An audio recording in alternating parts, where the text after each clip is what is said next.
एक गुरु का एक शिष्य बहुत दुखी था। जब भी वह भिक्षा मांगने के लिए आसपास के गांवों में जाता तो उसे वहां दुख, दर्द, तकलीफ दिखाई देते। यह सब देखकर वह बेचैन रहने लगा। वह ईश्वर से प्रार्थना करता कि सबको सुख दे, खुशी दे, शांति दे। एक दिन उसके मन में यह प्रश्न उठा कि क्यों इस दुनिया को बनाने वाले ने इन सबको दुख दिया है, क्यों नहीं वह सबको सुख दे देता। यही प्रश्न लेकर वह अपने गुरु के पास पहुंचा और बोला, हे गुरुदेव, इस दुनिया के लोग इतने दुखी क्यों हैं? क्यों चारों तरफ दुखी दुख है? इस दुनिया को बनाने वाला क्यों नहीं इन सबको सुख और खुशियां दे देता? मैं बहुत दुखी और बेचैन हूँ इन सबके दुख देखकर। मैं जब आसपास के गांवों में भिक्षा मांगने जाता हूँ तो मुझे वहां दुख और तकलीफ के अलावा कुछ और दिखाई नहीं देता। हर इंसान किसी न किसी बात से दुखी है, परेशान है, बेचैन है। गुरु ने कहा, इन सबको सुख ही दिया गया है, लेकिन इन्हें अपना सुख दिखाई ही नहीं देता, तो इसमें कोई क्या कर सकता है?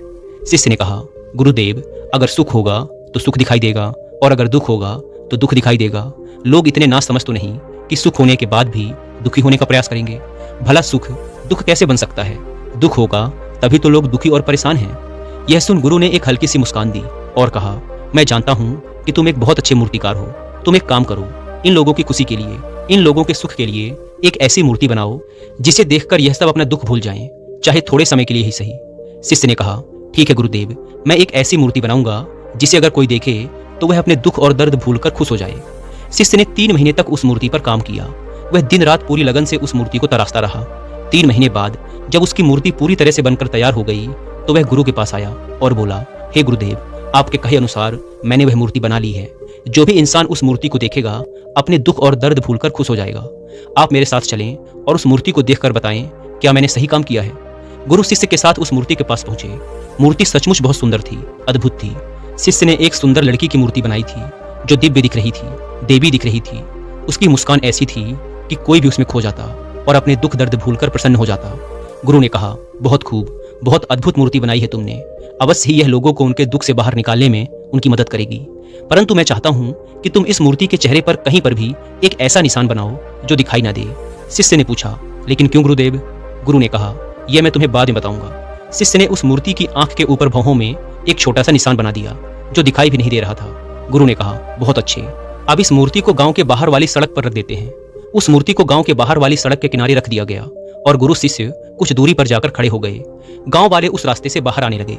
जो भी उस मूर्ति को देखता वह दुखी हो जाता। एक जवान व्यक्ति उस मूर्ति को देख रहा था। उसने बड़े ध्यान से उस मूर्ति को देखा, फिर अफसोस करता हुआ आगे बढ़ गया।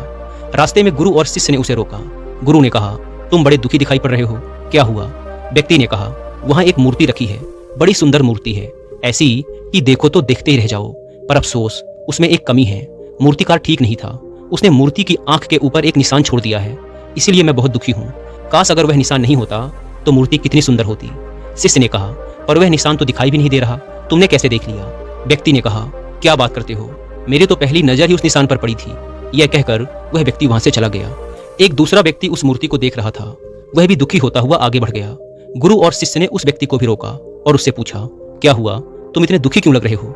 उस व्यक्ति ने कहा, वहां एक बहुत सुंदर मूर्ति है, पर मूर्तिकार बेकार आदमी था। उसने मूर्ति के चेहरे पर एक निशान छोड़ दिया है जिसने मेरा मन खराब कर दिया है। शिष्य ने पूछा, पर वह निशान तो दिखाई भी नहीं दे रहा, तुमने कैसे देख लिया? उस व्यक्ति ने कहा, अरे कैसी बात करते हो भाई, मुझे तो पूरी मूर्ति में वह निशान ही दिखाई पड़ा। शिष्य ने कहा, क्या तुम उस निशान को छोड़कर सिर्फ मूर्ति नहीं देख सकते?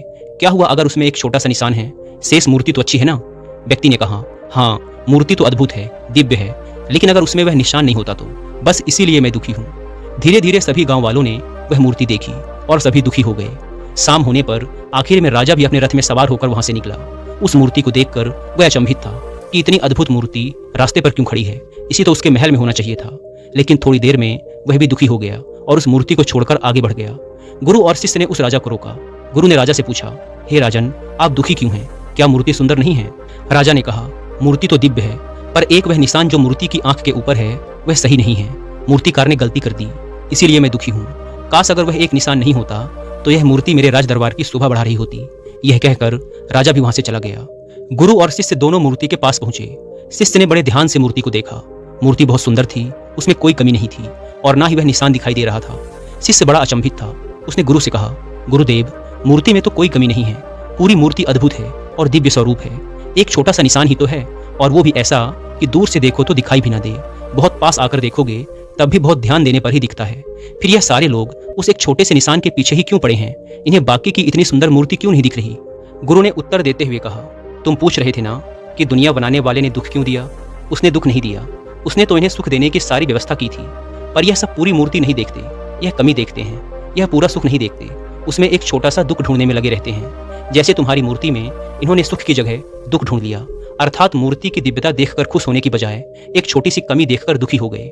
ऐसे ही इनके पास सुख ही सुख है, लेकिन यह उस एक दुख में खोए रहते हैं जिसका कोई वजूद ही नहीं है। जैसे तुम्हारी मूर्ति में उस एक छोटे से निशान का कोई वजूद नहीं है। शिष्य ने प्रश्न किया, लेकिन ये ऐसा क्यों करते हैं गुरुदेव?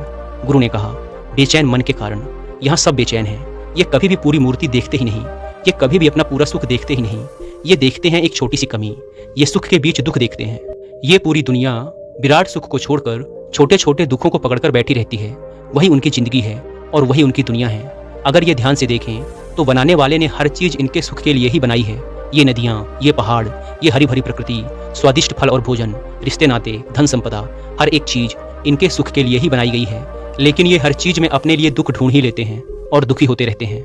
जिस प्रकार इस मूर्ति को बनाने वाले को सभी लोग दोष दे रहे थे, उसी प्रकार इस दुनिया को बनाने वाले को भी ये लोग दोष देते हैं।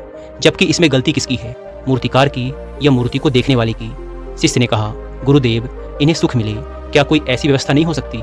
गुरु ने कहा, मैंने बताया ना, सुख तो इन्हें पहले से ही मिला हुआ है। इन्हें वह एक छोटी सी कमी छोड़कर पूरी मूर्ति देखनी होगी, तभी तो इन्हें अपना पूरा सुख दिखाई पड़ेगा। शिष्य ने कहा, और इसके लिए क्या करना होगा गुरुदेव? अपने ध्यान को छोटी सी कमी से हटाकर पूरी मूर्ति पर लगाना होगा, और यह तभी संभव होगा जब वो अपने बेचैन मन से छुटकारा पाने की कोशिश करें, अपनी समझ को बढ़ाएं, ध्यान करें। ध्यान से मन की बेचैनी कम होती है और शांति आती है, और एक शांत मन ही पूरी मूर्ति देख सकता है, एक छोटी सी कमी नहीं। केवल बेचैन मन ही कमियों को ढूंढता है और दुखी रहता है। शिष्य ने कहा, मैं आपकी बात समझ गया हूँ गुरुदेव।